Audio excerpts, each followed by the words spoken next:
दुर्गा नदी के किनारे बसा एक गांव फूलपुर। गांव में कुछ 100-150 लोग रहते थे। अंजलि, जो कि पास ही के जिले में रहती थी और 12वीं पास कर चुकी थी, उसके पिताजी ने बेटी को जल्दी विदा करने के लिए उसकी शादी फूलपुर गांव के मुकेश से करवा दी थी। मुकेश कभी स्कूल नहीं गया था और इस कारण वो पढ़ा लिखा नहीं था और बाकी गांव वालों की हालत भी मुकेश जैसी ही थी।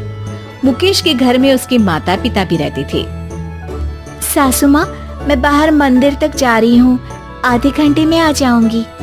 अरे अभी कहीं जाने की जरूरत नहीं है, चुपचाप जाके रसोई में रात के खाने की तैयारी करो। और ये घूंघट क्यों हटा लिया है तुमने? क्या पता नहीं कि इस गांव में औरतें बिना घूंघट के नहीं रहती।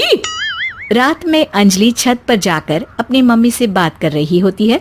तभी गांव की 3-4 औरतें उसे देख लेती है और दरवाजे पर आकर उसकी सास से शिकायत करने लगती है। और क्या हुआ? अरे छत पे तो देखो, आपकी बहू मटक मटक के किसी से फोन पर बात कर रही है। दिन भर फोन पे लगी रहती है। अरे कल तो मंदिर के पास वो क्या कहते हैं, सेल्फी ले रही थी। शहर की बहू रखना अच्छा शान की बात है, पर देखना इसके लक्षण से ये तो तुम्हारे परिवार को बदनाम ना कर दे। ये पहली बार नहीं था जब सास से गांव के लोगों ने अंजलि की बुराई या शिकायत नहीं की हो। अब तो ये रोज की बात थी। अंजलि ये सब सुन लेती है। जब वो नीचे जाती है तो मुकेश भी वहां आ जाता है। सास कहती है, बेटा, लोग घर आकर शिकायत करने लगे हैं बहू के कामों की। देख लो, पति हो, संयम से रखो इसे।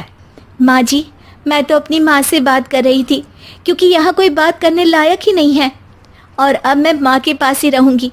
वहाँ क्या रहना, वहाँ बाहर के लोग तो ठीक है पर घर के लोग भी इज्जत ना दे सके।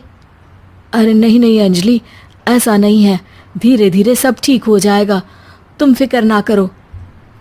अरे बस कुछ बोलना ही नहीं है, सर पे चढ़ा रखा है बहू को। सास मुकेश की नरम बात सुन के वहां से मुंह चढ़ाकर चली जाती है। मैं तो कहती हूँ हम दोनों शहर चले जाते हैं। मैं पढ़ी लिखी हूँ, मुझे वहाँ नौकरी भी मिल जाएगी और थोड़े दिनों में आप भी वहाँ कुछ काम ढूंढ लेना।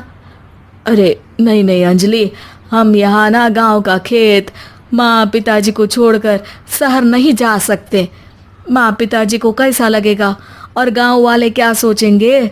ये कहकर मुकेश सोने चला जाता है और अंजलि की गांव वालों द्वारा बुराई का सिलसिला बहुत दिनों तक चलता ही रहता है। लेकिन अंजलि गुस्सा ना दिखाते हुए समझदारी से काम लेती है। बारिश का मौसम चालू हो जाता है। जोरदार बारिश से पूरे गांव में हाहाकार मच जाता है। दुर्गा नदी में बाढ़ आ जाती है और बाढ़ का पानी पूरे गांव की फसल तबाह कर देता है। फसल की ये हालत देखकर गांव वाले निराश हो जाते हैं और बात तो यहाँ तक पहुँच जाती है कि कुछ लोग तो अंजलि को इस सब का दोषी ठहरा देते हैं। अरे पूरी फसल तबाह हो गई, पता नहीं किसकी नजर लग गई है। अरे जब से चौधरी परिवार में ये शहर की बहू आई है ना, तब से ही गांव की शांति चली गई है। इसके कर्म कांड से माँ दुर्गा नदी भी खुश नहीं है। ये सब सुनकर बेचारी अंजलि रोते हुए अपने घर चली जाती है। कुछ दिन बाद सभी गांव वाले अपनी फसल का मुआवजा लेकर अपने अपने घर आते हैं। मुकेश भी 1500 लेकर आता है। अंजलि को जब पासबुक दिखाता है तो अंजलि हैरान हो जाती है। अरे, ये पासबुक में तो उन्होंने 4000 की एंट्री करी है और आपको सिर्फ 1500 दिए। सच में? अरे वो सरकारी अफसर आपको बेवकूफ बना रहे हैं। सरकार की तरफ से हमें 4000 मिले हैं लेकिन बाकी का सारा पैसा खुद ही खा रहे हैं। आप लोग के अनपढ़ होने का फायदा उठा रहे हैं। ये सब सुनकर मुकेश परेशान हो जाता है लेकिन अंजलि उसे हिम्मत से काम लेने को कहती है और सुबह होते ही मुकेश को पंचायत कार्यालय ले जाती है और साथ में गांव के और लोगों को भी। आप सरकारी बाबू क्या गांव के लोगों को बेवकूफ समझते हैं? आपको क्या लगता है ये पढ़े लिखे नहीं है तो आप कुछ भी मनमानी करेंगे? ये बेचारे दिन रात इतनी मेहनत करते हैं, ये हमारे अन्नदाता हैं और आप इनके साथ ऐसा धोखा करते हैं। अरे क्या बके जा रही है ये लड़की? किस धोखे की बात कर रही है? अपने कांड करके नदी माँ को नाराज करके हमारा नुकसान करके इसे चैन नहीं मिला क्या? सरपंच जी, इन सरकारी बाबू ने मुझे बेवकूफ बनाया है और मेरे हिस्से के पैसे खुद चट कर गए।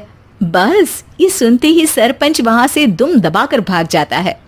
पता चलता है कि जनपद अधिकारियों ने गांव के सरपंच के साथ मिलकर सबके साथ धोखा किया है। सब लोगों का विरोध शुरू हो जाता है और आखिर में अधिकारी सब गांव वालों के हिस्सों के बचे हुए पैसे उन्हें लौटा देते हैं और कई दिन तक सरपंच गांव में लौटता ही नहीं। अंजलि, तुम नहीं होती तो हम गांव वालों को तो पता ही नहीं चलता कि ये हमें हर बार बेवकूफ बनाते हैं। हाँ हाँ अंजलि बेटी, हमें माफ कर दो। हम सब तुम्हें बुरा भला कहते रहे, लेकिन तुमने ही आज हमें बेवकूफ बनाने से बचाया है। हमें तुम पर गर्व है बेटी।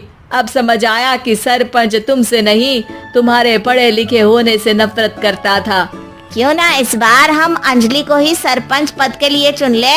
क्या कहते हो गांव वालों? पढ़ी लिखी सरपंच।